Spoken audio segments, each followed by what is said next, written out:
Welcome to the bench. Horus, good buddy. How you doing tonight?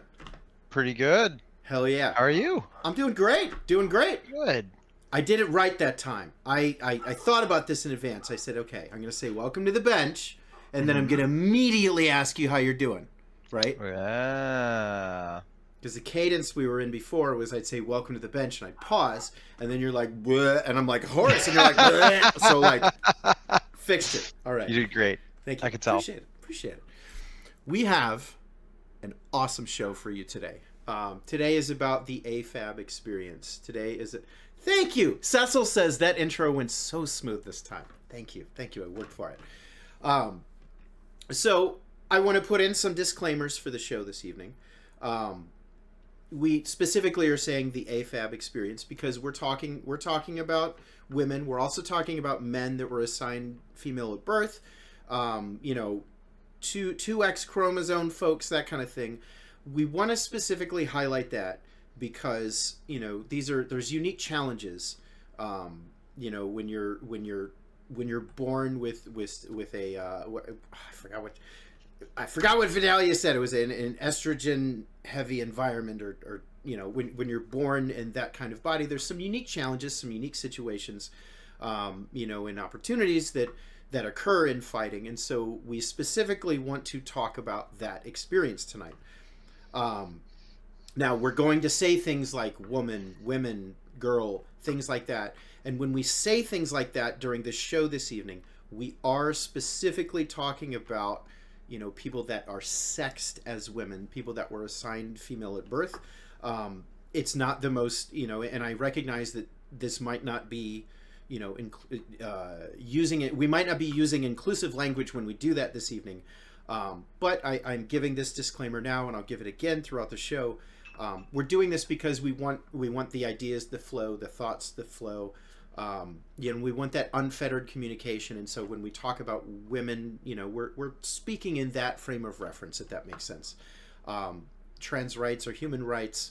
I am trans myself. These are very important things to us, and so I want to offer that disclaimer and that context, if that makes sense.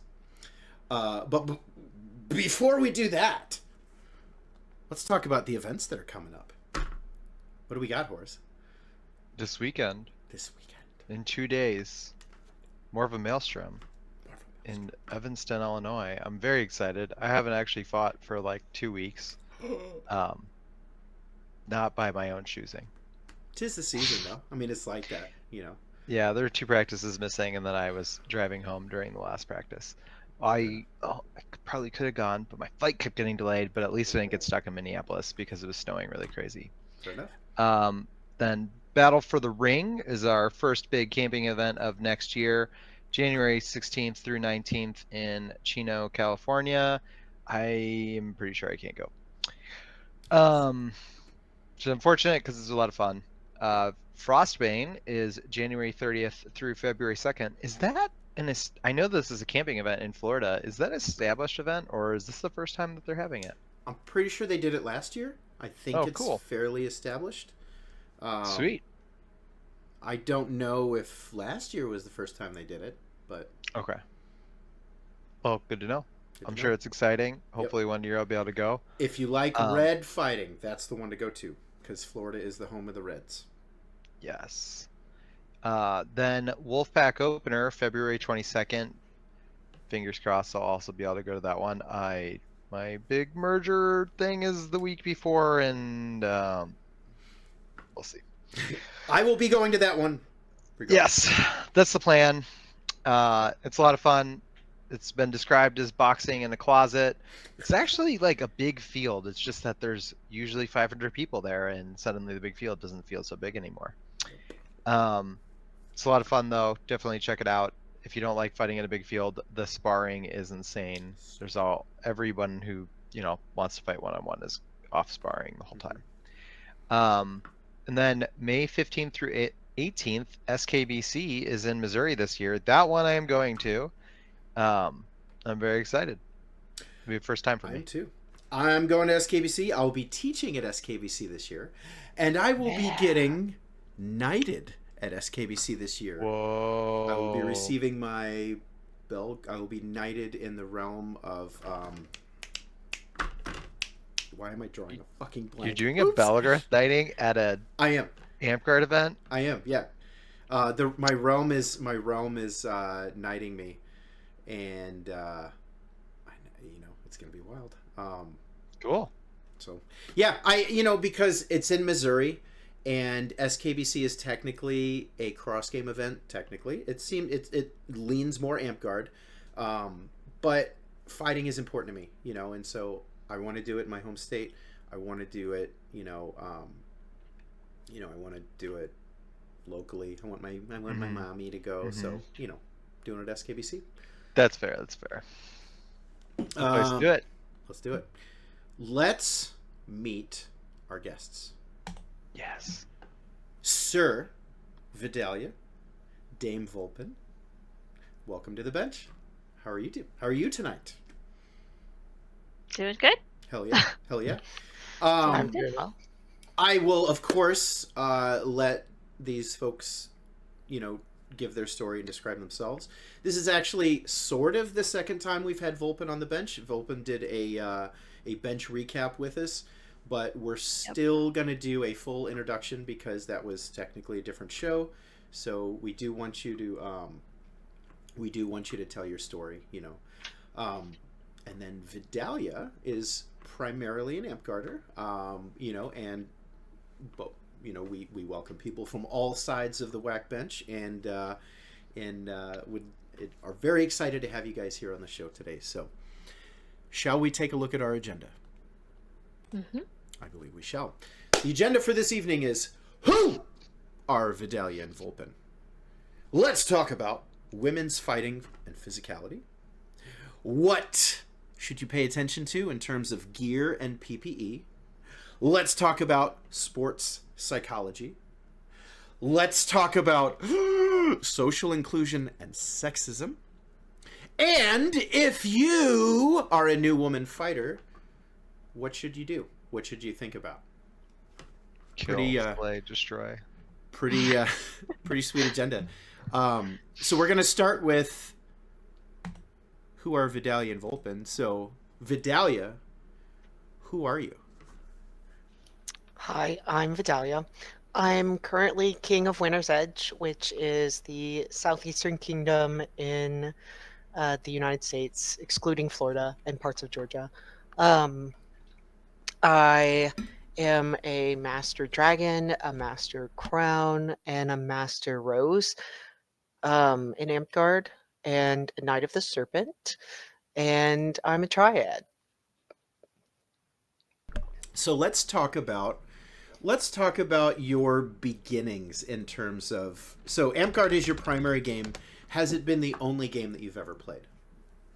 I played DAG for the first time like 2 or 3 weeks ago.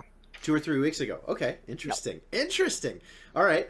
And so how were you first introduced to Amtgard? Like what was your day one like? What is this? So the first time I played Amtgard was actually when I was a sophomore in high school. Okay. I was on the soccer team and I was running laps around a local park, and I saw these nerds hitting each other with sticks. Hell yeah. And I was like, I want to do that. How do I do that? And I then later saw one of the people that go to my high school wearing that same like fantasy garb. Okay. And I was like, you're one of those nerds. Take me to there. Give me your nerdish secrets. And that was what year was that? 2008. 2008. Okay. Maybe. But I only played twice. Because the person that was driving me graduated high school, and then and then I couldn't go anymore. And then when I went to college, I reconnected with that person, and we started playing Amtgard together again. Okay. And I even went to my parents' laundry room and dug out my old tunic. I love it. that I started with. So Now you told an interesting trivia piece about that tunic when we were doing our sound check. I would love for you to share that with the audience. So I am notoriously terrible at sewing. I did try to make other pieces of garb. They just like immediately fell apart. Like did not last even trying them on my body. But this was the only tunic I really had until I got knighted. So my pro tip is if you want free garb, get knighted. So, I feel like this is definitely something that we maybe can talk about towards the end of the show when we talk about sexism and social inclusion and stuff like that. But I feel like if I had a boy on the show and they didn't make garb, like there wouldn't be a pressure there for them to be notoriously bad at making garb, right? Like they just don't make garb, right? And I feel like that being notoriously bad at making garb, there's a social dynamic there of pressure that being a woman you're supposed to be making garb. I don't know, just throwing that out there, right? I mean, I think that might exist. Maybe I don't feel that way because I'm like so cartoonishly bad at sewing. Fair enough. One of my friends for Subway for his knighting gift asked me to make him a slough coat because he thought it would be funny to torture me. And Alexi, who was my overbuilt, is a master garber, which is even funnier. She says I am unteachable. And Oh, that's pretty harsh. That's rough. And I was working on making his like slough coat or whatever, and I have long hair, and I was like leaning over the sewing machine, and I sewed my hair into the bias tape. Oh my god! That's fucking wild. Okay. I've also sewed straight through my nail bed. Oh, wow. Classic. Ooh. That's because I was drunk, though. I was Classic. Okay. I was trying to applicate for the first time, and But I why needed to were make you it drunk? village. Why? I think I've found a flaw in your sewing. I think that we can I think easily we can fix it. improve. Just we'll have you not be drunk when you sew. I refuse. A little bit of mise en place. Just get everything. Just set yourself up for success. That doesn't sound like a sober activity. I don't It's know. fair, honestly. Oh god. Okay. How do we top that? That's the episode right there. Okay. And then one other thing is you asked One me other. to tell the story of how I got my name. Obviously. So my name is Vidalia, and at my home park, which is Mystic Glade / Radiant Valley, they always name each other. It's kind of like a rite of passage that you get assigned your name. Okay. And for like the first year I played, I didn't have a name. They just all called me by my mundane name, and I would sweat profusely. I'm a notorious sweaty bitch, and I'm stinky. I'm so stinky too because I get like the stress sweats, Hell yeah. and it smells straight up like onions. So, Oh my god! so Flo named me Vidalia, like the onion, because he said it F-guarders are needed. fucking dickheads. They're all dickheads. This kind of shit is though. why. Dickheads. And so, like, my knight's belt has a little onion on it. It says Onion Knight. Jesus.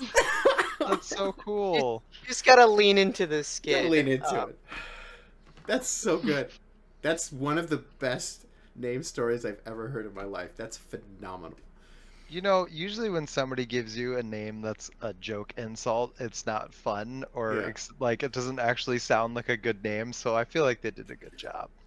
He killed it. They really did. Yeah, I really like the name Vidalia. It's awesome. What's your so we met, let's see. We met SKBC, right? That was the first time we met. But Yes. but we met online through like, you know, cuz I was following your TikToks for a while and Yeah. I was like, Yeah. all right, she kind of a badass, got it. And then let's see. We met at SKBC, and you're a phenomenal fighter. Like, you're really good. Jeff, are you gonna Warlord? Warlord win. I hope so. Fingers crossed. Yeah. We'll Hell see. yeah. We'll see. All right.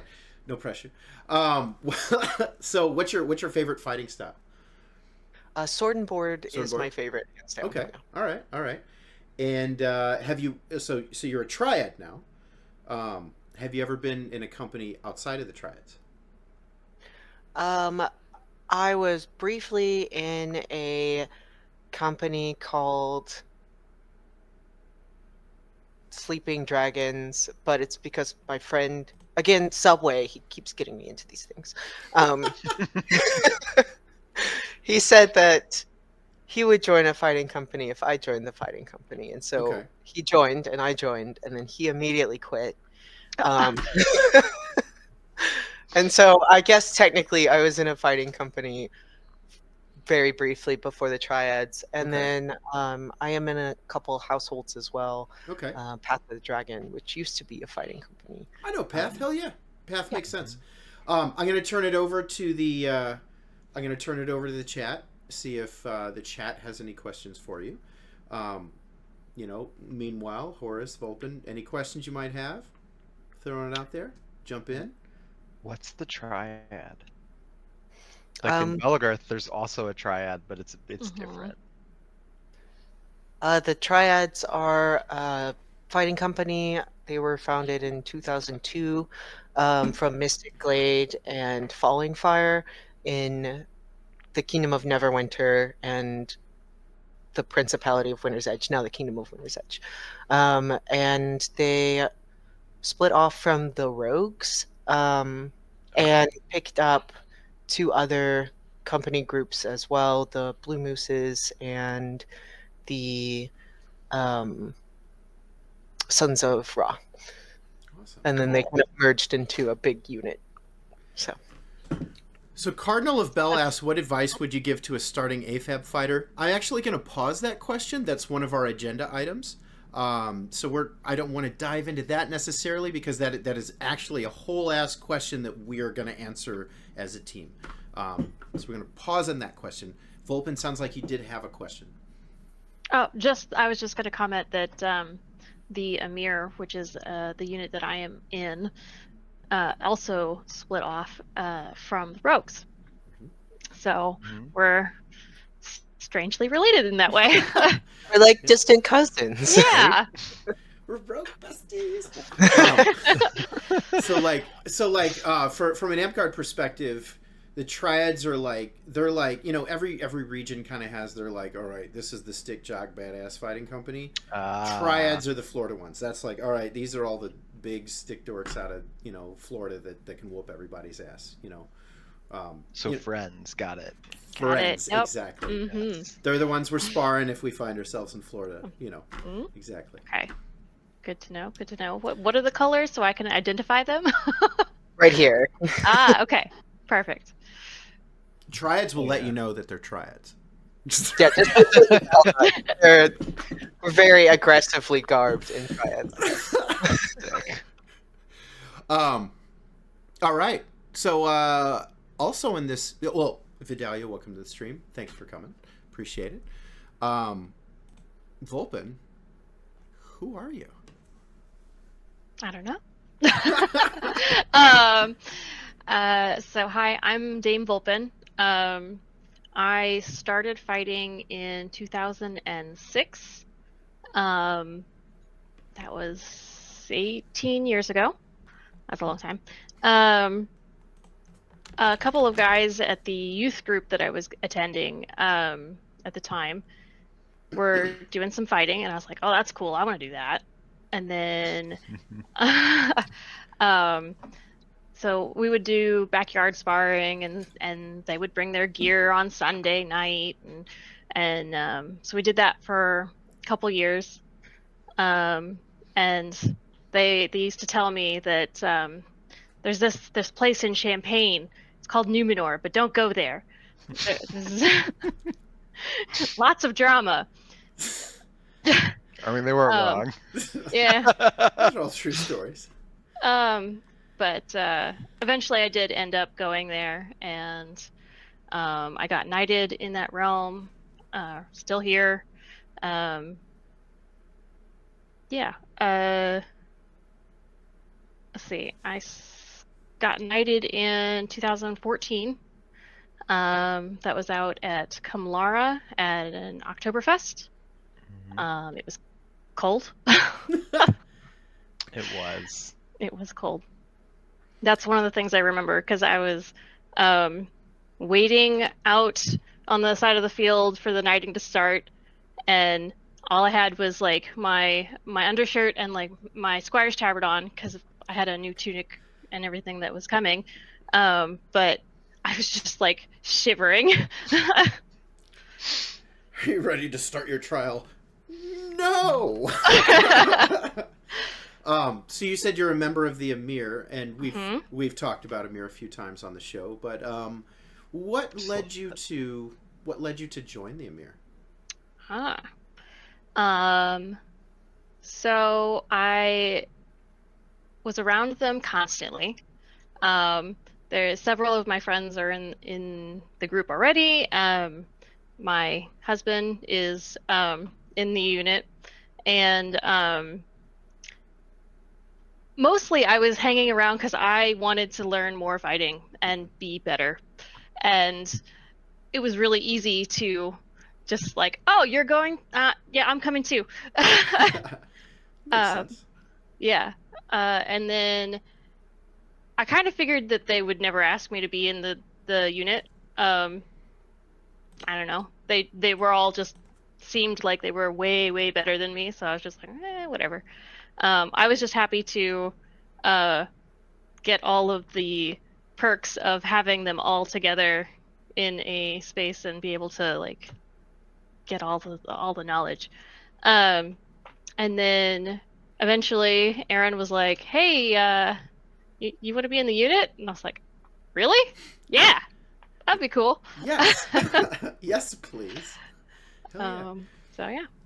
What's your favorite? Well, let me do this right. Let's turn it over to chat. See if chat has any questions for you. What is your favorite fighting style? Sword and board definitely is my main fighting style. When I first started fighting, I would try to do two-stick. That didn't go so well. I'm better at it now, but I don't do it near like almost ever though. And then the other thing that I do is archery. Oh yeah. Pretty good shot. In Numenor, there's not Pretty good shot. I might. If Brittany's trying to shoot you, you can't look away. You will immediately get hit in the face the second your eyes leave Brittany. Yeah. Yeah, okay, so in Numenor there's no reusable, so you have to make your shots count. Yes. Pippin says pretty good shot equals immediate death. Yeah. Pippin also asks, Volpin, were you the first AFAB fighter in the Emir? Yes. Hell yeah. Groundbreaking. All right. It's true. My mommy would like to know, how did you get your name? Well, I wanted to be Fox. That was the name that I really wanted. I have foxes on all of my stuff. It's my favorite animal, and my friends growing up called me Fox. However, Fox, the fighter from Hellhammer, he lived in Bloomington at the time, and that's like 45 minutes away, and so we saw each other pretty regularly, so that just wasn't gonna work. And so I went through and kind of looked at some different languages and tried to figure out something that was like, okay, this means fox. It's still it's still fox, but ended up with Volpin, which is Latin fox, fox-like or something like that. And when Angel originally said it to me, he mispronounced it. Also classic.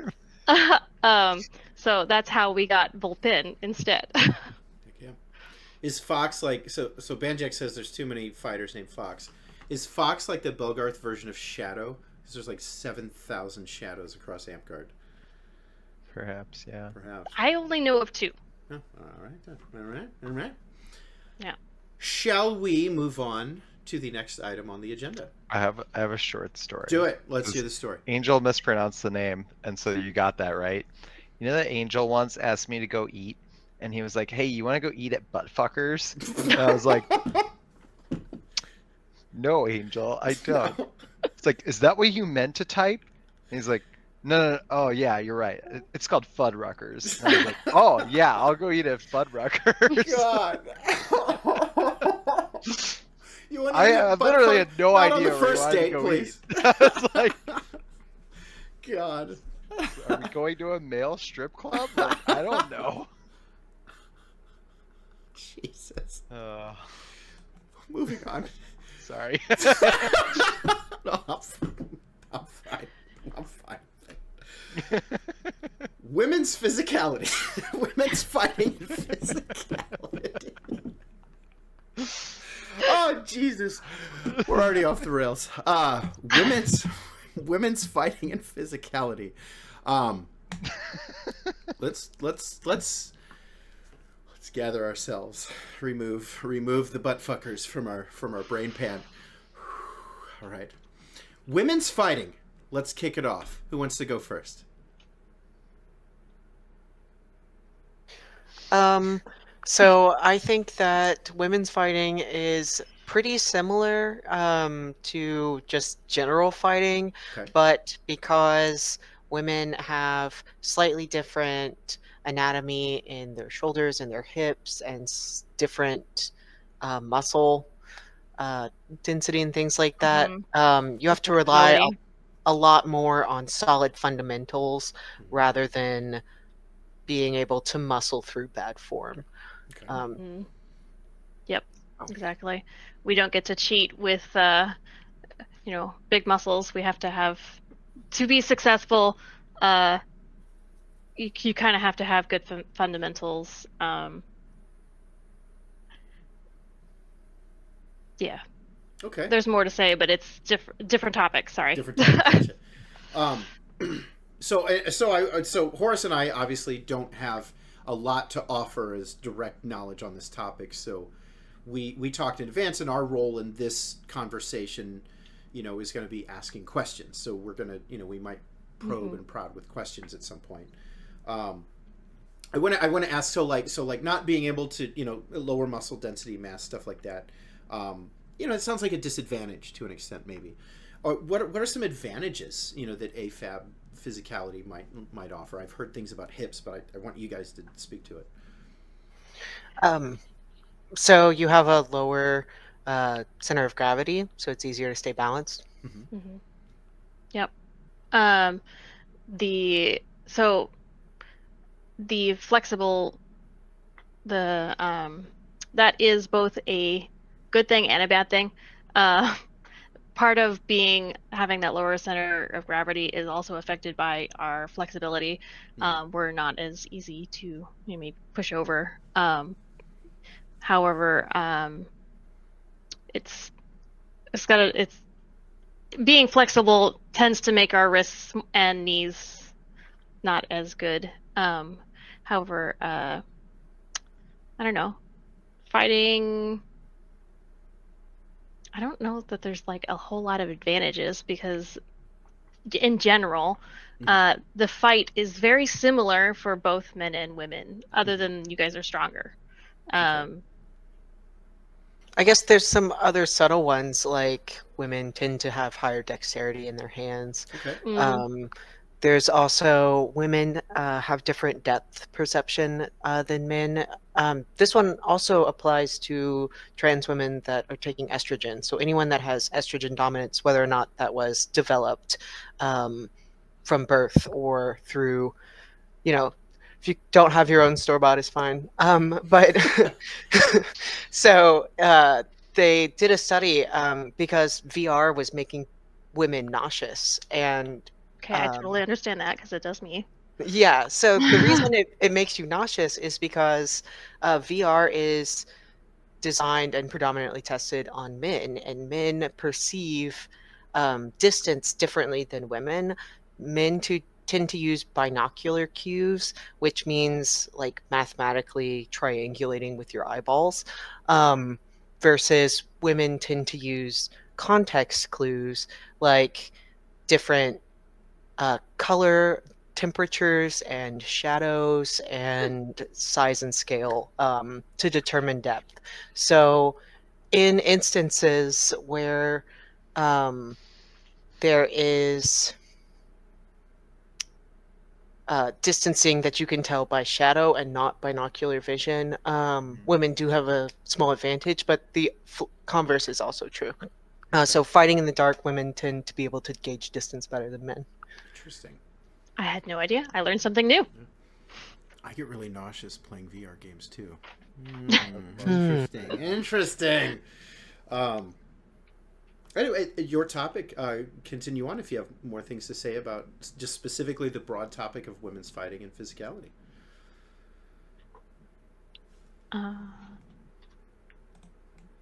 Perhaps I have some slides that that we can throw up on the screen and talk about. The first one is the Q angle, male versus female. So there's on the, because I know you guys can't see this, but the folks at home can. There's the male hip, and there's a Q angle there, and then the female one has increased Q angle. Will you walk us through that? Yeah, so hips in women tend to be wider to allow babies to pass through them. And that creates a different angle for the knees, which has the benefit of allowing us to, procreate and have babies, but has the disadvantage of making our knees more injury prone because that angle is easier to strain. It also reduces the explosive power that can be generated from the leg. But women tend to have more muscle mass in their lower body. So sometimes that's negligible. Okay. Right. The angle also changes the angle and how it attaches to your hip also means that women's legs come up a little bit higher. Okay. So you can see in the image that the pelvis floor is at the same level, but the women's the ball of the hip is, and where the legs come together, is slightly higher.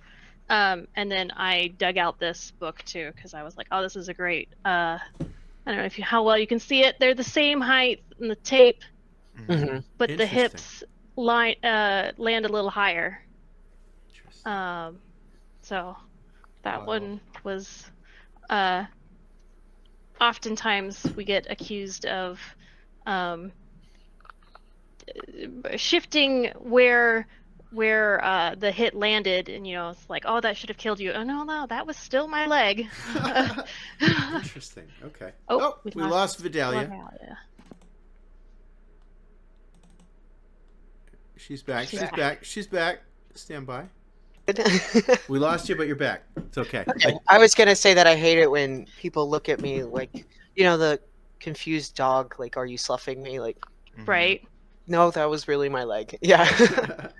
I also think that like narrower shoulders, people often that too. Yeah. Calling arm instead of shoulder when it was, no, my arm really is there. So JM Isu 27, their first comment in the chat was boobs. So boobs. How do they affect fighting? I don't have a problem. I have pretty flat chested. I'm not. Yeah, I was gonna say you may wanna. So when I fight, we'll talk more about what gear I use specifically for boobs, but I use 2 sports bras, one that Ah. is kind of average and then one that is tighter so that they're much closer to my chest. Mhm. And then they can get in the way for throwing some shots. Like when you pop your elbow in to do certain moves, there's titties there. Mhm. So that's annoying.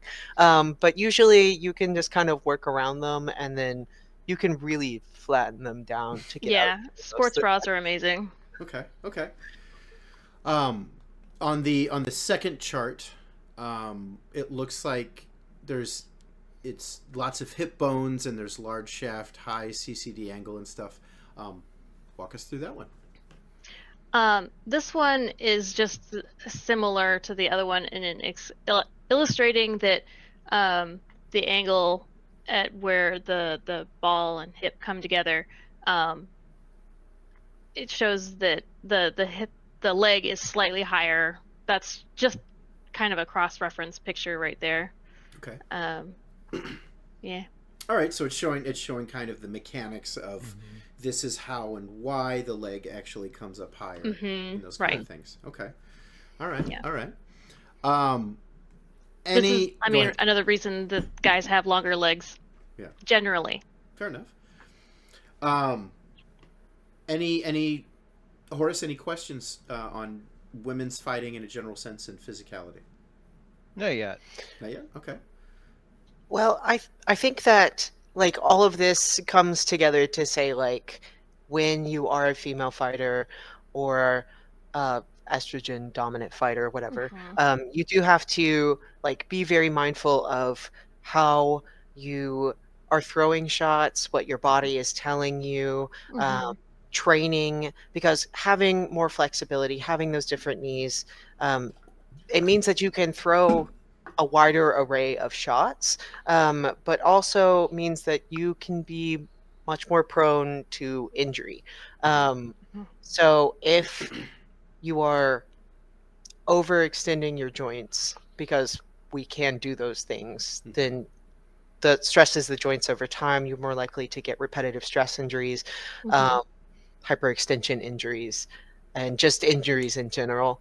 So you have to listen to what your body is saying. If you are throwing shots and your elbow starts hurting, like, hey, maybe how you're throwing that shot isn't how that shot should be thrown. And it can be such a subtle difference. So I recommend doing strength training.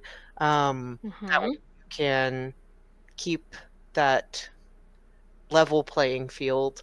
And then also doing like physical therapy exercises for specifically your shoulders, your knees, your elbows, and your wrists. Okay. I mean, everybody should be doing that. But Everyone should be doing that. yeah, Ladies especially. You need, ladies, yeah. and then when you are learning from men, because predominantly the higher end fighters that you want to be learning from are typically men, you have to absorb what they're saying and then figure out how that works for your body. And so taking that and experimenting with it and perfecting it and then using it when it is safe for you to do so. One of my favorite examples of this is Lexi, who's my overbelt and a triad, baddest bitch in the world. She was fighting with me in the backyard, and Sir Darko, another triad, was trying to show me how to throw this shot where you take your board and manipulate the other person's board and then hit that shoulder slot. And I just could not get it right. Like, I wasn't getting enough force behind this chop to like actually power through and make the shot connect around their A-frame. And Lexi finally gets frustrated and she just stomps over and is like, "You're doing it so wrong." And then shows me that I need to be stepping in, and then when my foot makes contact with the ground, using that generation to add Proper power. body mechanics, yeah. Yeah. Yeah. And like Darko was showing me everything correct from the upper body.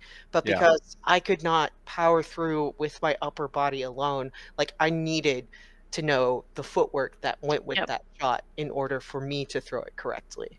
Right. Everything starts with your feet. I Yes. kind of feel like I skipped some of this because I had such good fundamental teachers, right? Mhm. We started with how to generate power and how do you move your body, and then we went into shots. Mhm. And that's just kind of the way the Emir do it, Yeah. when we teach. And so I think that in the beginning, yeah, I definitely had some trouble learning from, because I remember this is actually let's see, Angel was trying to teach me to I don't know, it was like a shot and under, it's like a reverse, and then but you were stepping, so you were reversing and stepping past the person. I couldn't do it, could not do it at all. And like, I don't know, a couple of months ago, uh I was talking to Horus. We're just learned. I didn't even think about it, but it had come back to my mind because, and then I had done it correctly, Mhm. and not, and then Alexa is learning some footwork with Himmel and I occasionally at the gym, and we were talking. It was the exact thing. This is how you step. And it was a step and a reverse, and I was like, oh, I know how to tell Alexa how to do this now because I know how to move my feet and how to rotate my hips. Yeah.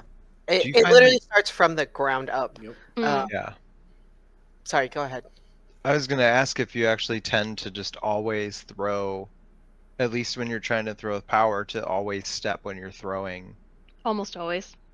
I don't always step when I'm throwing. Mhm. I try to step, and then once my foot is planted, because I'm using the ground to generate Mhm. power, that's when I will throw the shot. So I am Mm. stepping, Okay. but it's not until my foot makes contact again that I am throwing. So you're almost like storing potential energy like the whole time and then throwing at the end. It's not the step isn't the power. It's the actually like the force that you're absorbing from your foot hitting the ground. Yes, it's like winding a spring. Yeah. Yep. Hell yeah. Hell yeah. Okay. Makes Uh, sense. Dark Lord Panda says, as an AFAB, when I weight trained, I personally found it was way easier to build muscle in the lower body than the upper body. Mhm. That's true. So yeah, women tend to have an easier time building mass in the lower body. I don't know if you've seen like all of the memes on the internet from weightlifters where it's like ladies' leg day, and then they're absolutely murdering things or whatever. Mhm. But I tend to focus mostly on upper body when I'm in the gym, and then just doing explosive exercises with my legs to train that explosiveness, because I already have. I played soccer for 13 years. My legs are great, so that's tends to be what I do. And then I actually, Tanath, you were a part of this. I did an experiment over the past year where I just asked a bunch of warlords what their training exercises were, and then I would do them. Mhm. And it was so many shoulder and chest exercises. And so I've just made sure to beat the hell out of my shoulders and chest every time I'm in the gym. Like, hands down, it's my favorite day. So, Hell yeah. Hell yeah. Dramaless Babe says, also wearing a brace is never a shame, especially since joints heal slow. Right. Thanks. I wrap my wrists all the time when I fight. I didn't used to, but as I've aged, I definitely now do that every time I fight. I will not put a sword in my hand without wrapping my wrists. Hell yeah. That's go ahead. I don't wrap my wrists, but that's because I trained for art school, and if you're drawing with your wrist, you're going to get tendonitis in your wrist, you're going to get carpal tunnel, like it's just bad. So already I'm just keeping my wrist in line with my arm. Like, I'm not throwing shots from my wrist. Everything that you throw from your wrist, you should be throwing from your shoulder. Right. My job is art, so I'm just protecting them even more. Good call. Good call. I do keep the slough cuffs on my gloves, though. That way, Yeah. for impact. Oh, yeah.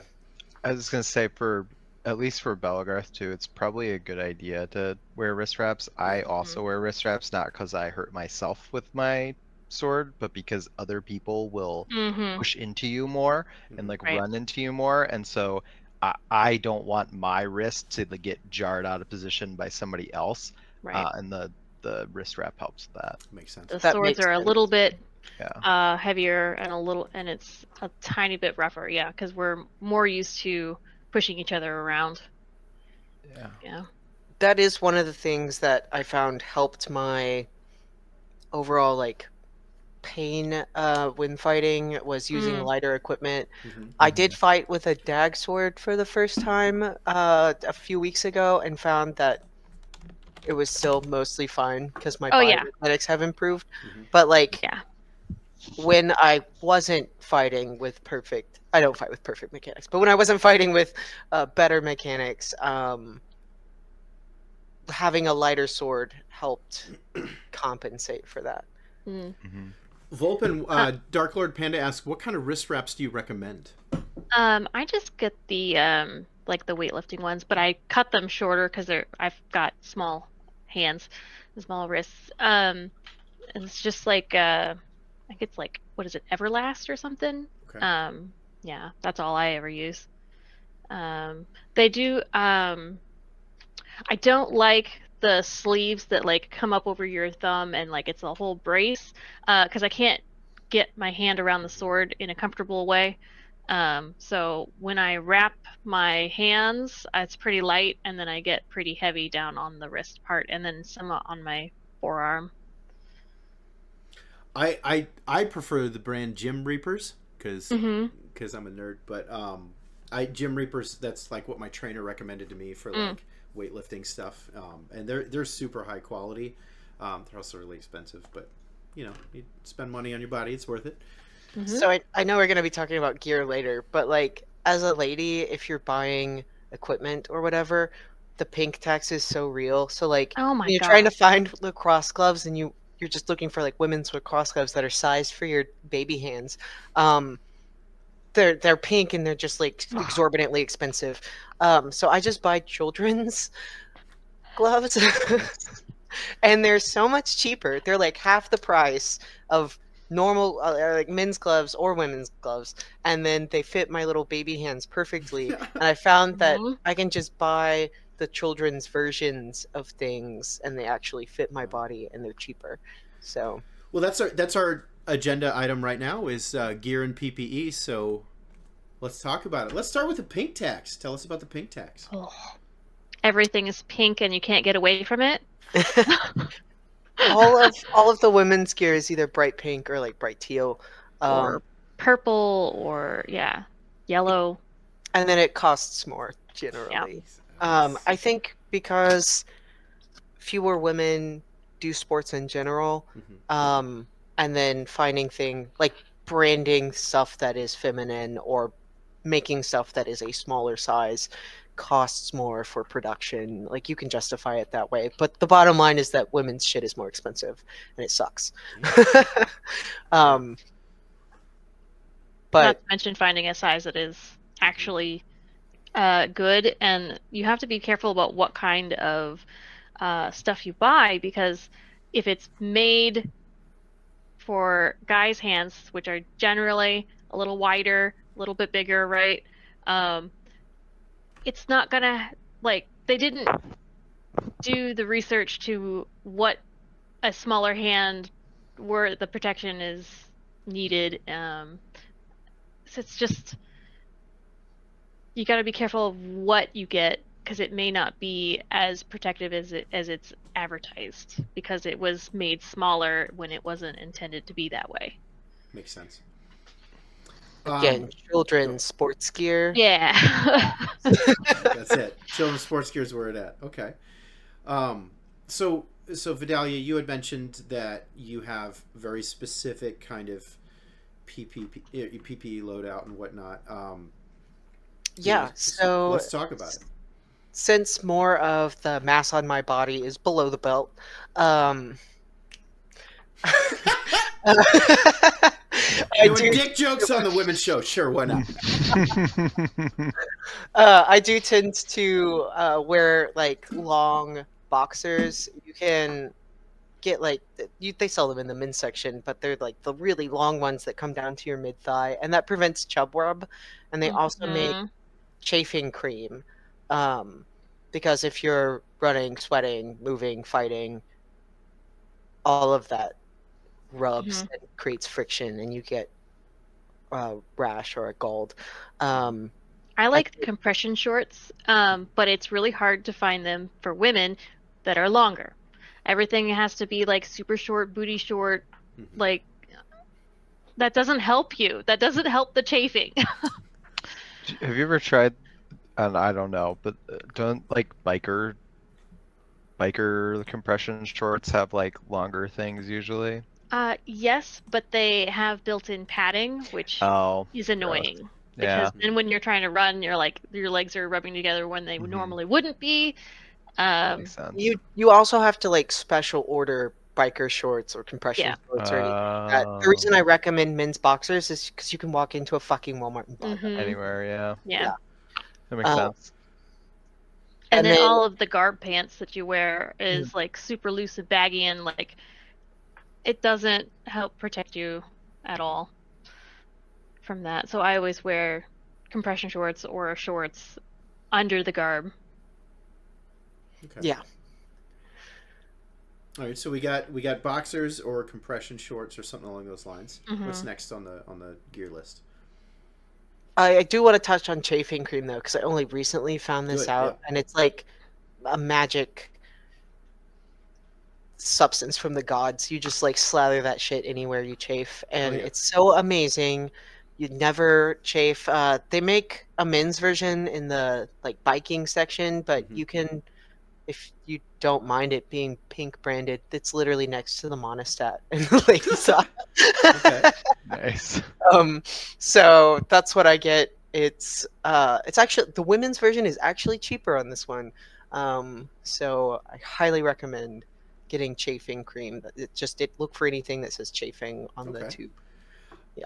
I use something that's like it's like a deodorant. It looks like a deodorant thing, and it's like almost waxy, and you just kind of paint it on your wherever you chafe. And what I use is it's like a clear gel, and it's as it dries it powderizes, but it's like silicone powder, and then everything is just sliding around. Okay. No friction. Yeah. What's next on the gear list?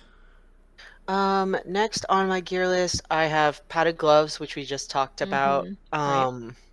Knee braces and knee pads is the one after that.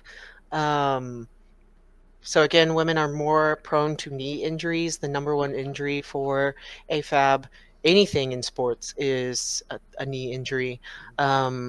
So make sure you're wearing knee braces. Make sure you're wearing knee pads.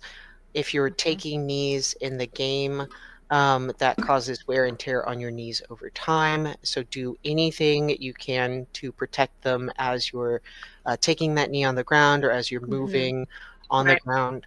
And then if you can avoid taking knees altogether, that's the ideal situation. Like, just don't get hit, get good. But if you have to take a knee, wear knee pads. Okay. Right. I mean, with typically women being a little bit shorter, in general, it's easier for us to move our legs around, and also we're shorter. That's the furthest thing away from the fight anyway. So I'm glad you brought this up. Yeah. How tall are you? I'm only 5'4". I'm 5'10", so I don't. You don't? Okay, I don't relate. Yeah. The world is a very different place for the majority of us. Pippin put 3 dots in the chat. Yeah, she's tall too. So range is something I guess we should have talked about Yeah. in the last one Quick there. I'll let revisit. you lead the charge on this Quick one. revisit on that. Yeah. So generally, as well. So, gosh, where do I even start? Footwork. You start with footwork. You need to be able to control your range. That's a more important topic for you to talk about and start with your fighting journey. Because if you can never get close enough to the other person to hit them, if you're always out in the bias zone, it's really hard to improve or throw any shots. So it's about learning to step in quickly with safe openers to get close enough to then actually be able to throw shots. And it's the same for anybody who is shorter. Even guys have this problem that are shorter. I mean, Peanut is, what is it? Well, yeah, and Horus. You just kind of have to take the almost, you have to take the initiative because they're going to stay. The other fighter always wants you to be in the bias zone. They don't want you to be close enough to hit them. They want to hit you. So you need to start. Sorry, I just can't not stop thinking of Chad, but yeah, we do some sparring at the gym, and Chad's always just like, he's super tall. He can reach me before, like, I don't know. I have a really hard time getting close to him, so I basically have to like sprint at him, because he's just so tall. But I lost my train of thought. That's okay. Sorry. I gotta keep us moving, keep us on Yeah. time. So we'll, if you think of it, come back. Let's continue on gear and PPE. We talked about lower half, knees. Let's talk shoes. Serious differences on shoes? I think you want good footwear because you're going to be closing more, so you need to have that traction and explosiveness. But what that looks like to you varies wildly. I wear barefoot shoes that I like crank the laces down on super tight, and that's been working for me. But some people hate barefoot shoes, and it hurts their joints. So mostly you just want the good traction because you are going to be doing a lot of moving, and you should be doing a lot of moving.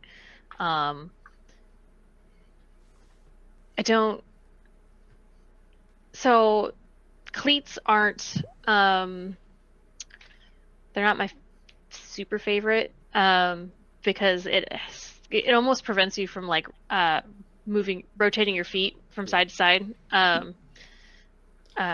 So I wouldn't really. I fought with them. I've done soccer when I was back in school and stuff.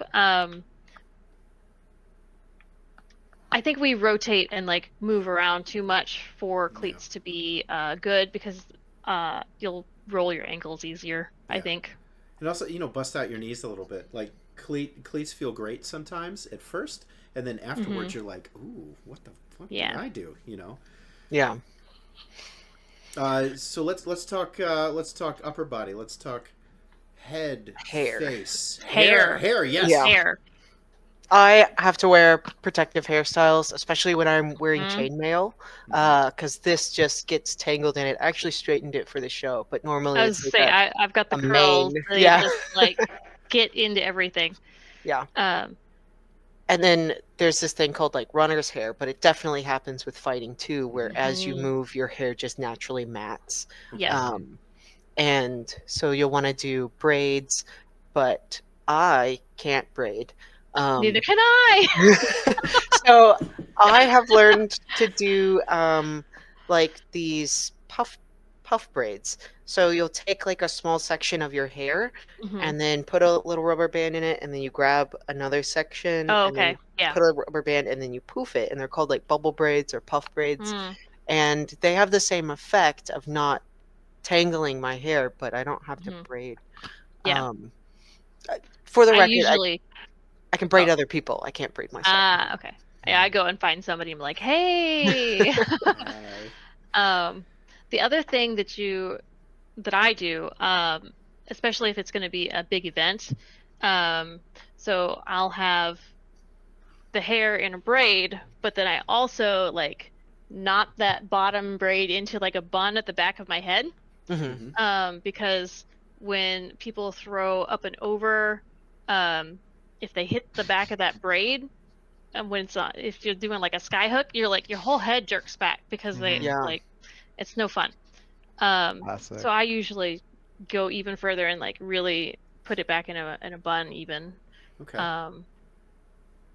Yeah, and then like chain. It doesn't even have to be like a full chainmail. I'm gonna try to take this off later, and my hair will be stuck in it. I don't know if you've seen my chain, but that's intense. Yeah. Oh my god. Wild. That's cool. That's amazing. Cool. Yeah.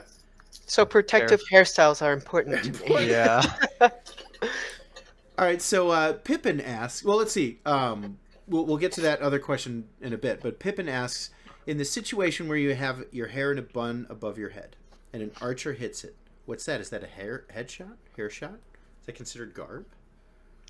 I would count it as garb. Like. Yeah, I wouldn't call that an actual like killing shot. I agree. Yeah, I agree with that. I've called off shots where I hit the back of somebody's ponytail and they were like sideways. I'm like, I didn't hit you. Yeah. So we got hair. Yeah.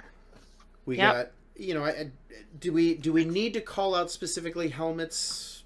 Anything? I mean, I think that any amount of PPE that is for like face in general, it's not specific to women. I think that as long as you get something that fits you, if you need eye protection, you should do that. Okay. I do want to talk about something that's specific to women. Do it. We should, yes. Menstrual PPE. Okay. Oh, yeah. Yeah, I use a menstrual cup when I fight in tournaments. Specifically, I use like the softy disc ones instead of like the cup ones because I find that they have better stretchiness when I'm moving, and once you shove them up there, you don't really feel them at all. You know what I mean? But I hear that tampons are good. I don't recommend pads because when you're in armor or when you're tournament fighting, especially in the southeast, it gets real sweaty. And I'm a sweaty bitch anyway. And it just shreds. It's not even worth it. Or they fall off, which is even worse. Oh god. Okay. So yeah. So menstrual cup is where. Yeah, and Brazen's in the chat saying menstrual cup, 100%. So it sounds like that's the thing to use, as opposed to traditional like paper stuff. Okay. Right. And they do make disposable ones that you can they fit super well in a belt pouch or something because they're flat instead of the cup. So you can throw them in like a belt flag or a belt pouch, and they are great. And then they last 12 hours too, so you don't have to worry about them filling up while you're on the field or something. Brazen also says fighting with pads and tight clothing can also lead to UTI and other afflictions, something like that. Right. All right, menstrual cup, the way to go. Yeah. Let's talk. Let's talk chest. So I saw someone mention a turtle bra earlier. Yes. I've not heard of that. I wonder if a turtle bra is one of those bras that has like armor on the front of it, something like that. I have heard of like. Thank you for the follow, Mysterious Gems. Appreciate it. Okay. I have heard of like plastic chest guards. I see them like they're advertised to me on Facebook, so I've heard they're really good. But I've not used them personally. Okay. What I do is one like padded sports bra that's like my size, and then an unpadded sports bra that's super tight, and that keeps the girls in check. So. And what order do you have? The regular size and then the tighter one on top, or the tighter one on the underneath? I have the regular one on the bottom because it's padded, so it absorbs some of the sweat and then also protects the ladies, Okay. and then the other one is for like Yeah. keeping them in. Yeah. I've always been very small, so I haven't had to do that. Fair enough. I wonder, I want to, I guess, venture an opinion. I wonder if a binder, that a trans man would wear or something like that. I wonder if that would be effective if there was like kind of a sports binder or something like that. I think that binders aren't recommended because of the Okay. level of compression that they do. Mhm. I'm Okay. not an expert by any means, but one of my best friends is a trans man, and so he says that you're not supposed to like swim or do athletic things in a binder Okay. because like as you exhale and inhale, like the compression slowly increases, so it Got can it. cause micro fractures. Oh, But wow. I don't know how accurate that is. So Well, chat is blowing up and saying no binders, absolutely not. So no binder, I mean, bad it- idea. I feel like I don't. It would be like wearing a corset or something and trying to Yeah. fight. You can't move Okay. right. I don't know. It's not exactly 1-to-1, but like Yeah. also female fighting. Don't wear a corset while you're fighting. yeah, You want to be able to rotate and move and have your full range of motion and not be restricted. Hell Because yeah. otherwise you can't, your body mechanics, you're going to rob yourself of power. You're going to, hurt yourself. Don't do it. Yeah. Brazen has fought in a binder and specifically is saying no, absolutely not. Don't do it. Any other specific gear, PPE, anything we need to touch on? Arms, neck. I don't think any gender specific gear, but Okay. wear sports goggles. Not a bad idea. So All right, let's take a look-see at our agenda here. We are in the second half of the show. Sports psychology. Interesting. Where are we going with that? So this is, back a while back, I went to an SKBC and I went to Glenn's class about women's fighting. It was great. But he had an entire section on just like the difference in women's sports and men's sports in teaching. Mm-hmm. And the way women interact and learn generally is more of a team building, like a positive feedback versus negative feedback.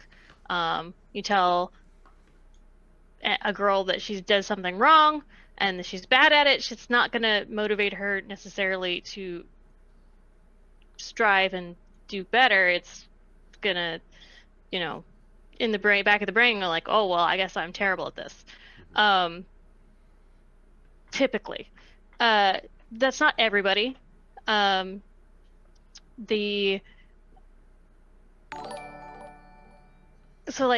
Ark, he's a male fighter, but he tends to jive with a female style of teaching. So it really is dependent on the person, but generally there is a more of a team feeling. So when your team is doing well, you feel good. Like in tournaments, I have a hard time doing tournaments by myself, but if I'm with my team, everything's great because I've got them and they've got me. But if it's all on me, Interesting. not too much. I find that so much of like my fighting performance is tied to my confidence. Like I have to hype myself up before tournaments. I have a mantra that I say before I go to any event, which I will share with all of you so that you can be bad bitches too. And that is, I am hot, smart, talented, and everyone likes me. And I just say that to myself in the like car mirror, like I'm hot, smart, talented, and everyone likes me. Hell and then yeah. I'm like, now I'm gonna go act like it, Hell So, Right. yeah. So I definitely like mental game is so important to my performance. Mm-hmm. Volpin, how Yeah. about do you have a mantra or a way to hype yourself up? Not really. What I tend to do is I'll usually find one of my Amir guys and I'll go and spar with them for a little bit, so that I am in the headspace of like I'm with somebody who is comfortable with me. I'm comfortable fighting them. I'm getting warmed up. I'm moving around. It's not some random person that I don't know on the field, and then it just like helps get the ball rolling. Women have they take longer to get like activation energy, like to there's a chart somewhere. I don't know. I've lost it. It's on here on the desk. But guys can their adrenaline goes up faster, so they're ready to fight faster. It takes women longer to get all the way to their peak. It can take up to like 30 minutes for females to be at their peak, ready and fighting, and then we actually taper off slower. So we'll be in that zone longer after we're done fighting, but we're still, like up there. Yeah. So in a tournament, you're fighting, you're doing the thing, your turn's over, and you're chill. For us, it's like it's still going. We're still like everything is still on the fight there. We don't get a break, I guess. Like makes sense between fights. Yeah. Yeah. Horus, do you have a mantra to hype yourself up? No. I don't have a mantra. I love mantras though. You should not do a mantra. I actually just like to imitate things. So this is just like a human thing that like humans are really good at imitating each other, and then other things. It's like part of how we learn, and then we always sort of do it a little bit our own way every time, right? So I like to think of something I think is cool or whatever, like, TV show or some other fighter or something, the way that they move, the way that they walk, and then I imitate them. And over time, slowly, I kind of built my own way of like walking and breathing and doing things and like little rituals to like try to get my head in the game. But yeah, I just like to you think of like a person that you've seen and they're like the scariest motherfucker alive, and how do they walk? How do they stand there? Like, what do they look like? How do they look at you? How do they like, what does their face look like? Like what is their expression? And then I just do those things. Interesting. I would do Like, I would do No, a go ahead. similar thing, but instead of like embodying their mannerisms or whatever, is like I would pick up their fashion accessories. Like Yeah. No, it's good. it's like fake it till you make it, but like I would just dress like a stick jock. So Yeah. and then that made me better at fighting because I had more confidence. Yeah. Because like now Yes. I'm wearing the stick jock costume. I am now a stick jock. Oh, You know yeah. what I mean? Absolutely. And Yeah. I think that you're touching on something really good there. You said fake it till you make it, and like that's why that works. It's not because you're faking it, it's because you're trying to do it. You try to do it, and as you try to do it, you learn by doing it. And by doing it, you just end up doing it. And so there's this phrase that I've read or heard before called being being is becoming. And it's basically like you can't be something until you just do it. And that's like fake it till you make it, but you're not faking it. Like you're just trying to do it. It's like a baby doesn't know how to walk, right? They just start walking and they do it really bad at first and they fall down on their faces and they're terrible at it. And like if you want to get good at something, you have to be willing to like baby walk it until that you can do it good. And so I don't think of it as faking it anymore. I think of it as imitating people who you have seen do it before. STL So- Mike says that he's heard it called morphing before, which might be That's an cool. interesting way of thinking about it. Yeah. I have only told 2 human beings on this entire planet what my mantra is, but I'm ready to share it. I'm Oh, so wow. ready. I'm so so ready. excited. Thank you. I put on the theme song from the 2001 Space Odyssey, which was also Ric Flair's Ring theme song. I put that on. And in tune with the music, I say, I am a legend. Yeah. And I don't just say it, because we have all these mental safeguards in place that prevent us from being, it's like I can't, I got to shut down any ego and, blah, blah, blah. Mm-hmm. I don't just say it. I acknowledge it. I live it. I say, I am a legend. And I have, on multiple occasions while doing this, cried tears because I just accept it and I believe it and I embrace it. Mm-hmm. And then I am the most confident motherfucker I will ever be when I step out of that car. Every time. Hell yeah. Every single time. That's my thing. I love it. Let's finish talking sports psychology. What else do we have to share on that topic? It is the pink jacket, Pimpin'. It is the pink jacket. It's a really cool jacket.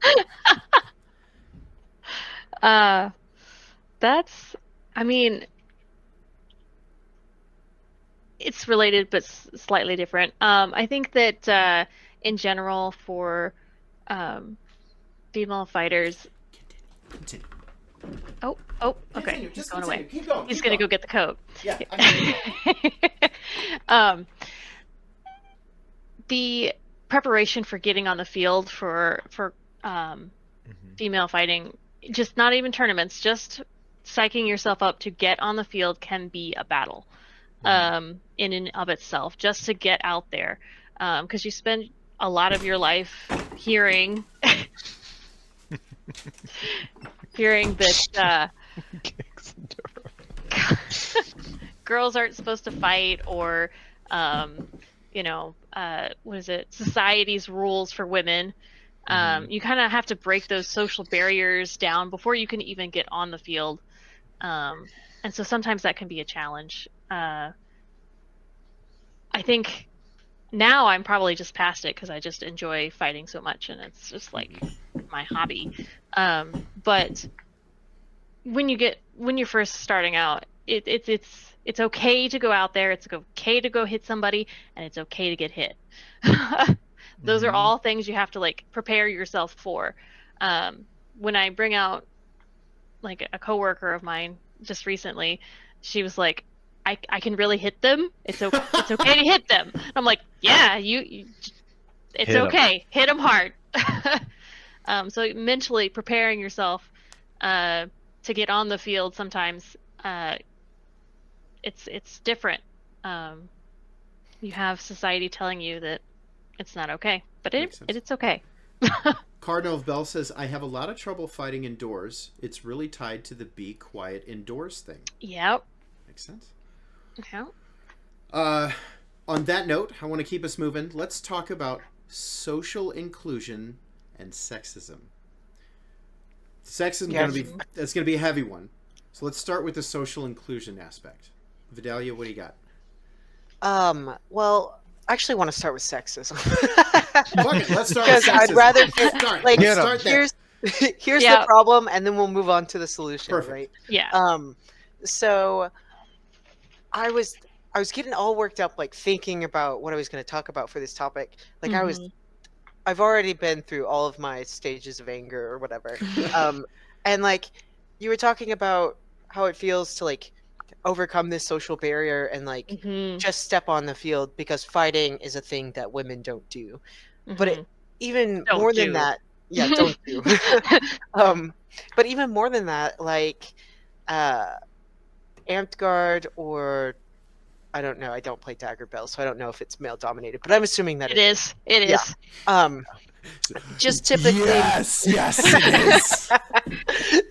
just typically like male dominated spaces, like I would even have to do this to hype myself to go into like game stores when I was Oh yeah. yeah, because you're like I'm playing D&D. I'm the only woman in this entire like section. It's not this way anymore, thankfully, but like I'm the only woman in this entire section. Like not only do I need to play well, but like I'm Oh representing yeah. my entire gender. You know what I Right. mean? So There's a like lot of pressure there. not only is this a thing that women don't do, but then often you're the only woman doing the thing and you become like this tokenized I'm now representing my entire gender. Like I put makeup on today and I jokingly sent it to my friend and I was like, does this look good for representing my entire gender? Like, but yeah, so it's incredibly difficult just to hype yourself up to do the thing, let alone be good at the thing.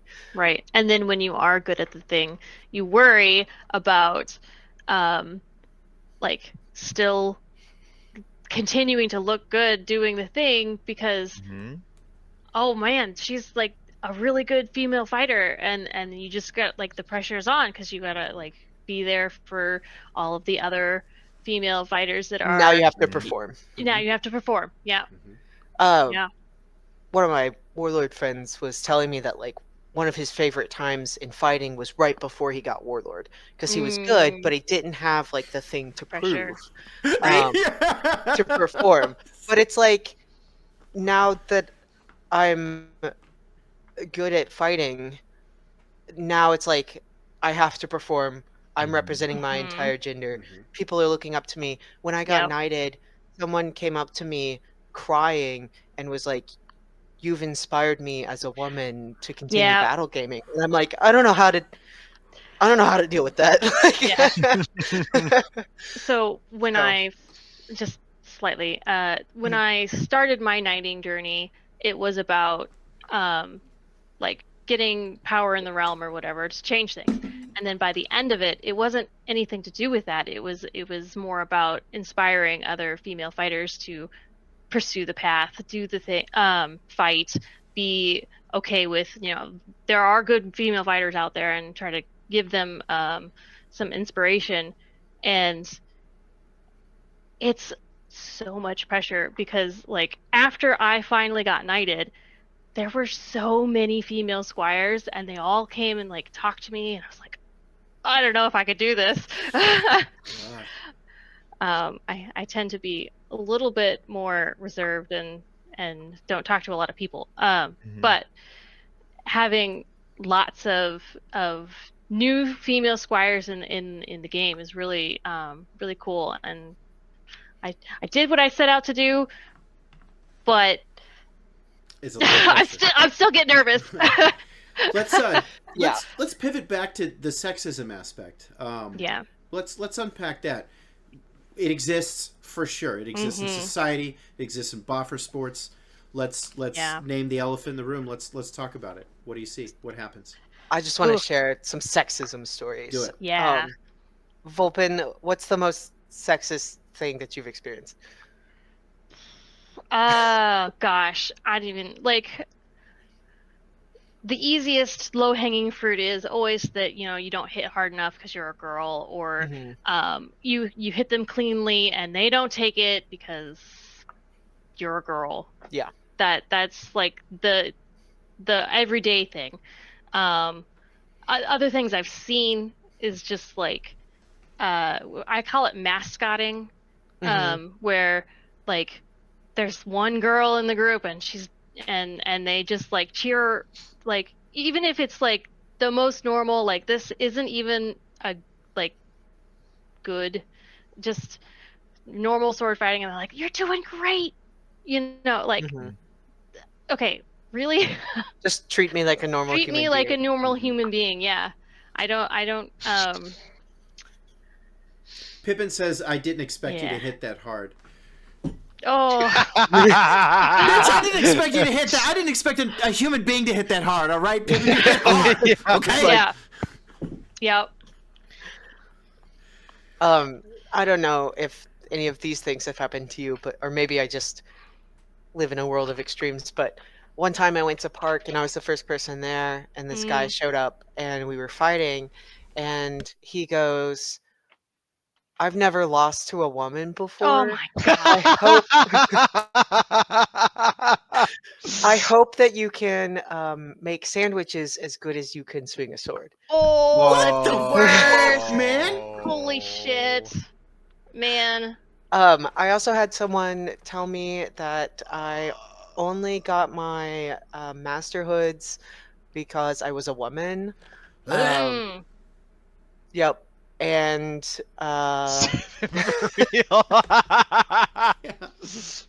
done. I was teaching somebody. They had come off the field, and I was explaining body mechanics to them, and I had somebody over. Like, I guess they were listening. I don't know. And they go, "Wow, you really, know your stuff. That's some good advice." And I was like, "Yeah, I know how to sword fight." yeah. Okay. Bro. And then I'm let's not see, over this we were- sandwich bullshit. I'm like still in that's a recovery wild from one. that. God. That same person, like, it was around the time that they had announced my knighting, but I wasn't a knight yet. And he found out that I was getting knighted, and he's like, "Oh, it's so cool that they have women knights now." And I'm Oh. like, The first "What year are you Right? living in?" the first fucking knight in Amtgard was a woman, buddy. Just so you know. Whoa. Fighting first on one. the field. Yeah, fighting on the field, and you're like supporting your side, and you're like killing it on the side, and you're just like murdering people. And then later, somebody walks up and you're like, "Wow, you were fighting really good for a girl." Oh God. Trying to give you a compliment, and they're just like digging themselves the Yeah. biggest hole in the world. They're just trying to say you did a good job, but they can't get over the fact that you're a girl. Yeah. So those are the things that were said. Let's set the sandwich shit aside because that blows my fucking mind. So the majority of those, I would classify personally as like well-meaning idiots, right? Like this. They have a point of view that's pretty fucking ancient and awful, but they're still trying to compliment you. I guess, right? Like I'm not, and this is not an excuse by any stretch of the imagination. This is sexism in action. But well-meaning idiots, not taking your shots because you're a woman. That's not well-meaning. I would classify that as aggressively sexist. Have you seen more examples, like not the physical ones, but have you seen more examples of like aggressively sexist things that were said? Or is it typically kind of the well-meaning idiot kind of situation? I have run into where I'm either not hitting them hard enough, or I start to really hit them hard, and then they're like, "Ow, stop!" Like, why wasn't the other one? Why wasn't the shot before okay, but now it's too hard? Like, I've run into that. It's not necessarily. It's still sexist, but like, yeah. Dr. Lee says, "Remember the football player?" Oh gosh, yeah. So we have a recruiting event where it's a quad day, and all of the different RSOs are demonstrating what they're doing. A whole bunch of football players walk up, and they're like joking with each other and pointing at us or whatever. And Orso calls him over, and he's like, "Well, why don't Orso is a really big guy, played football, and he was like talking with them and getting them excited, and so they were going to try it, and they thought they were going to fight him, and they get all geared up and ready to go, and then he calls me over and he says, "You're going to fight Brittany or Volpin. You're going to fight her." And they're like, no, we don't want to fight you. You're like, we don't want to hurt you. And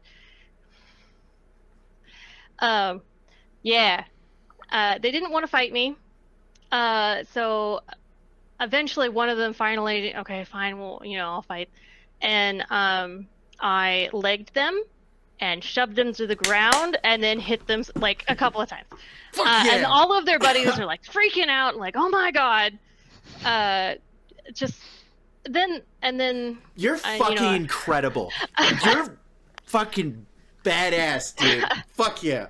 Yeah. We don't want to fight a girl. Volpin's Yes. the only person I've ever seen keep their head while being thrown through the air to still swing at the other person. Yeah. Like, I don't know that I've ever seen somebody like flying over another person being like hitting them the whole time. Like, That's awesome. Yeah. Awesome. But yeah, the football team, they were just not. They didn't want to fight me. They were, and the only reason they had come over was because they thought they were going to fight Bill, who is a really big guy.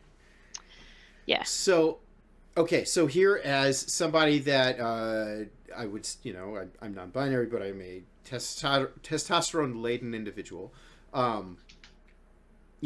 I typically, regardless of gender presentation, everything, I fight everybody just as hard. Like that's, I'm not making any allowances or changes. That seems to me to be the the right thing to do. However, I remember very specifically a tournament in the Emerald Hills. There was a woman that was very excited to participate, and I fought really hard, and then she cried afterwards because I was intense and aggressive, and I'm like, okay, so people that present in my fashion have a confusing situation as to like, what's the right thing to do? I don't want to disrespect somebody by not fighting as hard. I also don't want to have somebody feel like this scary man has aggressively attacked them. So like, what's the line? How do people that present like us approach this? So I tend to take gender out of the equation altogether. That's exactly what I was gonna say. When I'm gauging how to fight someone, I will hold back. But it's not because I don't respect the person. It's because I want to engage with them on terms that both of us will have fun in. Okay. So it's not that I'm trying not to win, because I am still trying to win, but I wouldn't crank it up to 11 on a newbie. And so or somebody that has a much smaller frame, you have to be a little more conscious of like throwing those really hard shots because like their bones are smaller.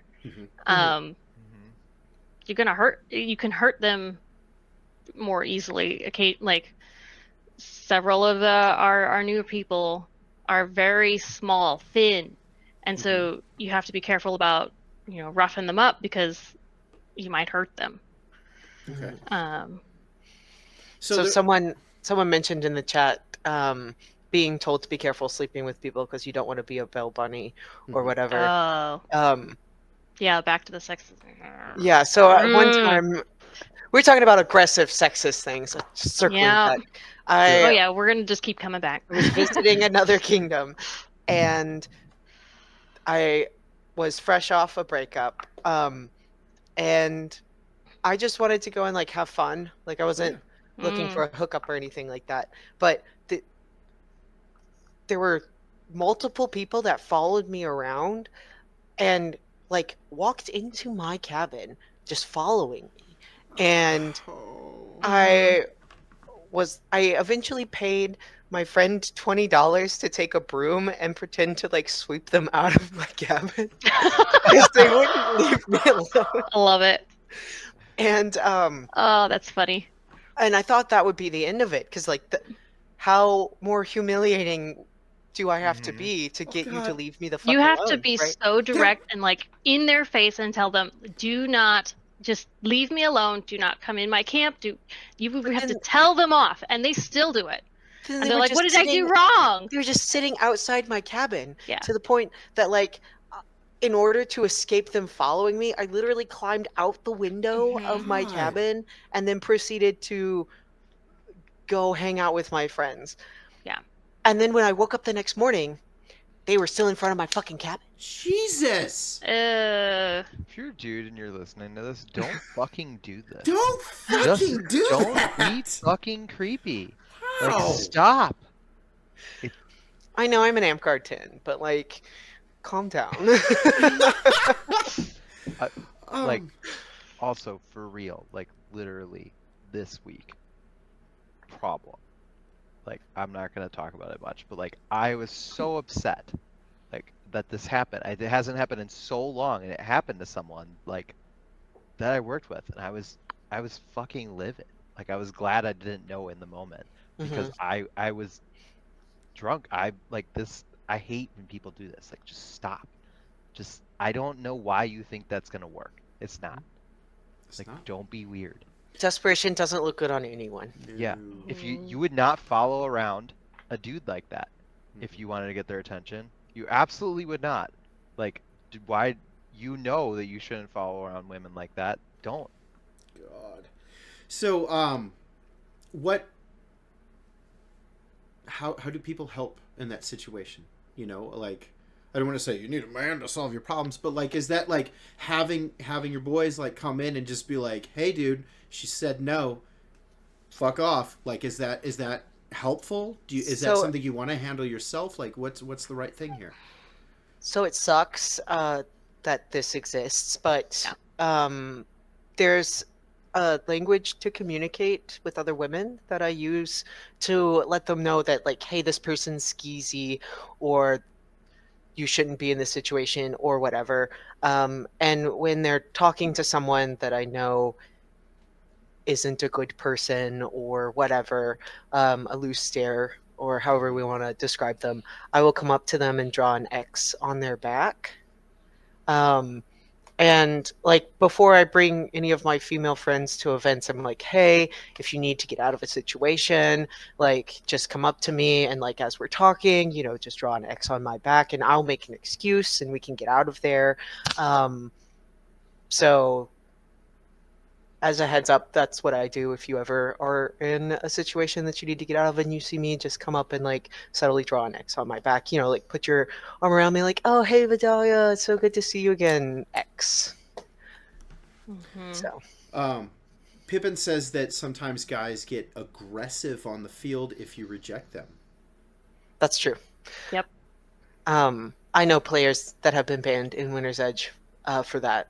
Jesus. Like, he was going around harassing women, and then when they would reject him, he would beat on them until it would leave bruises, which is illegal in Amtgard. And it took multiple people complaining to multiple monarchs for that player to get banned. I think the most important thing that you can do is listen to women when they tell you their experiences. Yep.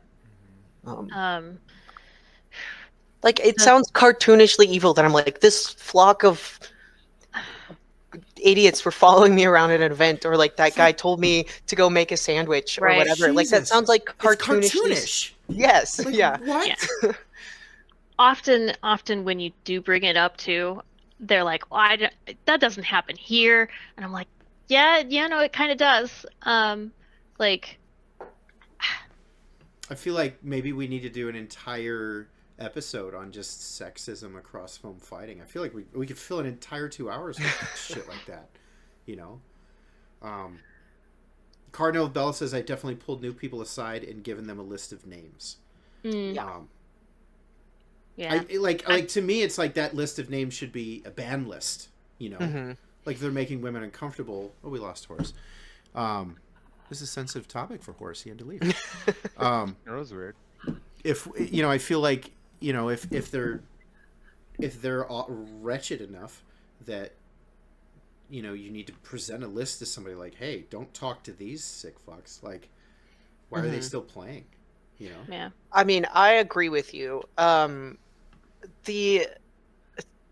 The reasons that I've been given by monarchs in the past when I've reported players for what I consider misconduct. Like, I had this player follow me around.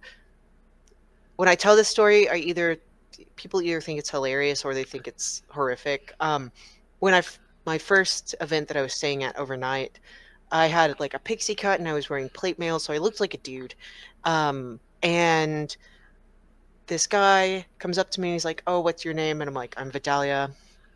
And he goes, what are your pronouns? And I'm like, oh, cool. My pronouns are she, her. And he goes, so you were born a man, but you use she, her pronouns. And I'm like, just she, her is fine. And for the rest of the event, he like followed me around And anytime I would introduce myself to someone, I'd be like, "Hi, I'm Vidalia." He would literally put his hand here and strong arm me out of the way and be like, "This is Vidalia. She was born a man, but she uses she, her pronouns." The entire event followed me around. And at the end of the night, we were all gathered around the fire drinking, typical nightlife stuff. And he's like, "Let me walk you back to your cabin." And my cabin was like 20 feet behind me. And I'm like, "I don't need anyone to walk me back to my cabin." And he goes, "Come on, let me walk you back. Let me walk you back. I got to tell you something." And after hounding you for 20 minutes, I was like, "Fine, you can walk me back to my cabin."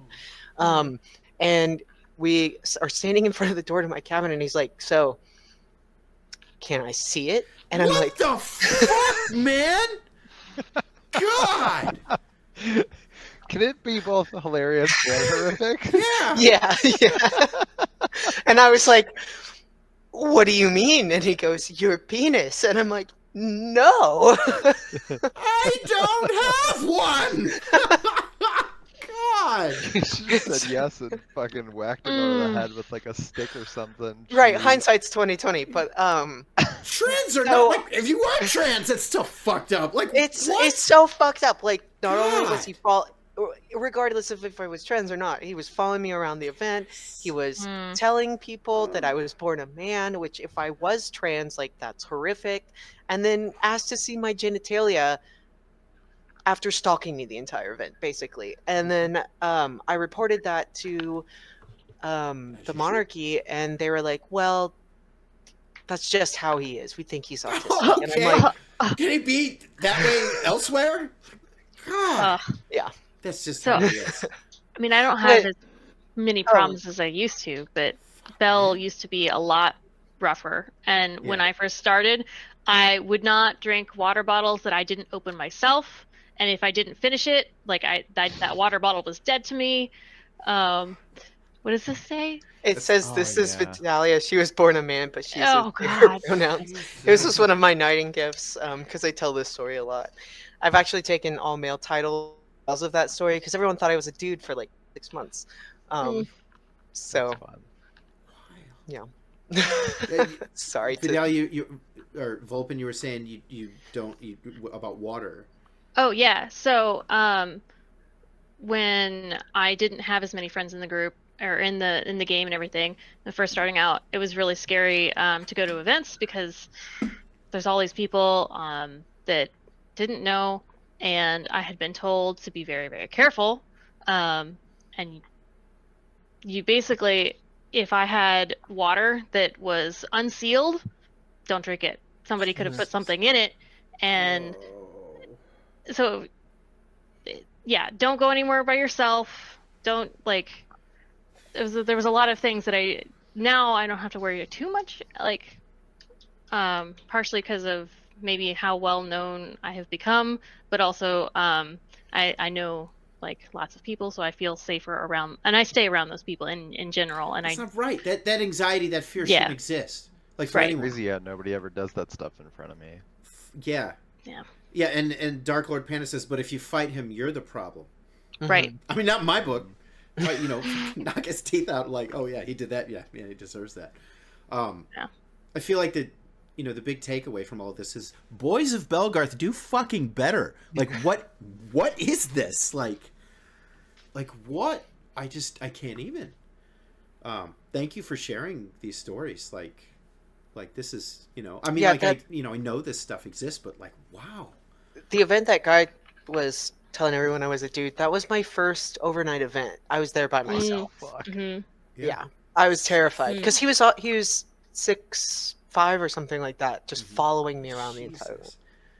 And Wow. this is this is a very real problem, and it's still a problem, obviously. But if you look at people that are, I've been doing foam sports for 31 years. If you look at people in my cohort that have been playing as long as I have, you don't find very many women. There are very, very, very few. Yeah. And there have been women throughout the years. They've just left because you treat people like this, and they're gonna fucking leave because it's not right. Nobody deserves to be treated like this. Soapbox, but I want to thank y'all for sharing your stories about this stuff. We got one more topic: new women fighters. I'm a woman. Well, I'm new. Go ahead. Sorry. I do want to put Do a it. like, sexism sucks, but there are ways to include women. Yes. You know, you can make women's spaces, you can have women's tournaments. We've talked about all of the obstacles that it takes just for us to step foot on the field. Right. So having the opportunity for ladies' nights, for women's tournaments, for any spaces to feel included without feeling tokenized is a really good opportunity. Right. So Pippin just posted. Yeah. Belle has House Valkyrie.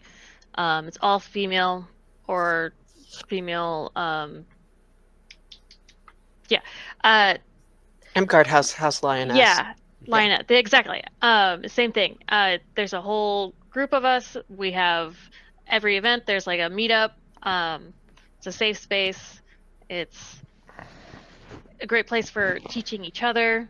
Hell yeah. And then dudes, if you're looking to contribute or to help, if you see someone, say something. You know, a lot of people, especially in nerd communities, are socially awkward. They may not be aware, like a lot of people are neurodivergent, so they may not be aware that their behavior is negatively impacting other people. Every opportunity is an opportunity for education. Of course, that has a limit, Right. based off the harm that happens. But, you know, if you see your friend being a dick, maybe be like, hey, man, that's not cool. Right. Always say something. Yeah. The more you call it out, the less likely they are to do it because they don't want social pressure, you know. It does help. Even if it's just you, if it's a group of guys, like, just call it out. Yeah. Between each other, you know, it's you- not okay. And you have a boys, you have a responsibility to do that, because a lot of these people, the core of the problem in a lot of these circumstances, they don't respect women. So a woman says something, they're not going to listen. So when, you know, and this sucks, but use that privilege, use it to your advantage. If they're saying shit and a man shuts them down, they're more likely going to listen to it, you know, because that's where their mindset is to begin with. So if you have that man privilege, fucking use it in these circumstances, because, you know, this stuff cannot happen.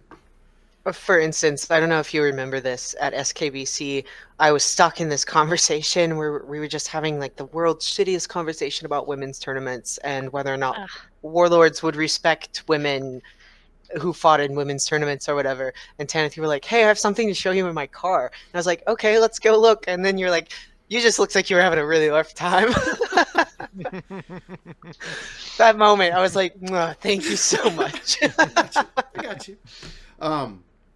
Yeah, so, you know, I'm a safe space out there for, you know, if somebody's harassing you, you don't even have to know me as a person. Just, Tanath, help. I got you, you know. I'd like to think Horus is the same way, and, you know, Vidalia and Volpin, you know, let me fucking get him, you know. We got one more topic, and we got about 5 minutes. So I want All right, hit let's it. speed run this. New women fighters. What do they need? Let's talk it. I'm going to vomit out my talking points, and then Volpin, you can comment. Do it. Okay.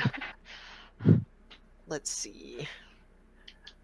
Embrace loss as an essential part of the learning process. View it as the first step towards success, and define your own metrics for achievement. For instance, that can be learning range control, or taking a limb, or working on your footwork. Like, you don't have to win to be successful. Absolutely. Concentrate and on everybody has different goals in general. Like, you don't have to be the best female fighter. You can just enjoy fighting too. And then concentrate on refining your ability to take hits accurately while controlling the terms of the engagement. So when you're first learning, just focus on like muscle memory, on setting the pace of the fights, and on taking your shots accurately. Like, I think honor is one of the most fundamental aspects of our game, and developing your ability to realize when you're hit is important, and will get you a lot of respect in the community. more so than winning, typically. Experiment with different weapon types to determine what best suits your physical capabilities and preferences. Don't be afraid to experiment. Don't feel tied down to just the first thing that you pick up. And then take every opportunity to engage in combat. Each fight provides valuable lessons and opportunities for growth. Yeah. Volpin, what do you have to add to those? Don't be afraid to approach anyone to ask for fighting. Most of the time they'll say, yeah, let's spar. And if it becomes a mansplaining situation, then just be upfront and be like, okay, thanks for the spars. I'm gonna go, and then you go fight somebody else that is willing to actually fight you. I know that in general, the Emir will you approach any of them, they will teach you, and there are lots of good fighters out there. Just keep pursuing those fights. Even if it's like on the field and you see that there's somebody over on the right side and you want to fight them, go over there and just fight them. Just keep going into the fray. It is a mental battle to get there, but you will improve by leaps and bounds the more you surround yourself with better and better fighters. And most people that are playing foam fighting games fucking love the game and are more than excited to share it with you. You know, it's like, you want me to talk about my special interest? I'm more than happy to teach you. Yeah. Like, yeah. And for dumping is love. Yeah. And then I guess in general, I would say that if there's a female fighter and they look like they've been doing it for a while, go talk to them. They've got your back, like almost all the time. I don't think I could walk up to really any other female fighter that that they'd been there for a while, and I could tell, like, you can see that they've been there for a while, and like, you know that person's going to be able to help you. Yeah.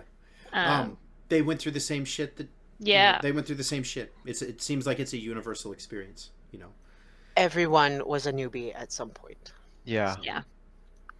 Please be gentle with yourself too. Like, if you want to do it, just go do it. Yeah. Like, go fight. If you're not having a good time, like, go fight someone else. Like, you don't have to be the best fighter.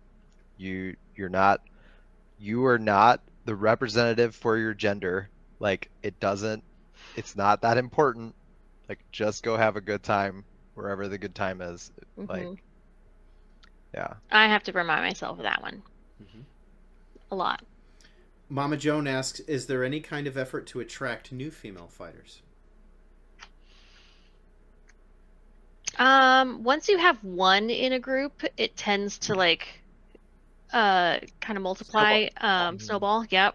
Because they see it as a safer space because, there's somebody else, she's doing it, it's okay. So just getting one, that's sometimes hard to do. I think it takes a special interested person to really be that first person. Yeah. The number of times I've heard a woman say like, oh, I see another woman out there, I'll go try it. You know, right. I think that having that, because this speaks to the sports psychology you mentioned earlier about team participation. You know? It makes a lot of sense. Yeah. Final thoughts. I don't know. Boys of foam fighting. Yay, women. Yeah. Boys of foam fighting do better. Final thoughts. Do better. I want to thank you both so much for coming to this stream. This has been an awesome one. This has been very informative as well. So chat, give it up for Vidalia and Volpin. Thank you so much. Thank you so much. And we're going to wind the show down. So I'll see y'all later. And wait, where's the slide? Okay. No, where is it? Closing time. Great show, Horus. Yeah. We're gonna be doing recap on Sunday, right? That's the plan. Probably, yeah. Probably, sweet. Because we're going to the event. We're going to the event in Evansville on Saturday. So then we'll be doing a recap show, 7 I p.m. don't know. I Central. gotta find out. If you have time. If you don't have time, we won't do it. I'll put if we're confirmed to do it, I'll put a Facebook event out there, and more of a maelstrom. There it is. I can't think of names today. I forgot the name of my own fucking realm. Maelstrom.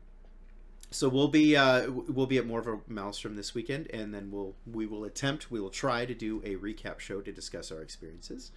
And also to note, I forgot to post last week's episode, so I will post this episode and last week's episode at the same time. Oops. Last news that I have is the bench booty shorts will be on their way soon. They are being shipped to me now, finally. So we'll get them out there. They're coming. I already got yours, Horus, because I ordered yours in the initial, so I'll be bringing it this weekend. But I want to thank you guys in the chat for joining us today. It's been an awesome show. Last words, final thoughts? I can't believe you slept like this for like 15 minutes. I saw you taking a selfie. That was pretty wild. Yeah, I did too. It's too good. Thanks for joining us. Remember, be yourself. Thanks so much. Don't hide. Peace.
They say time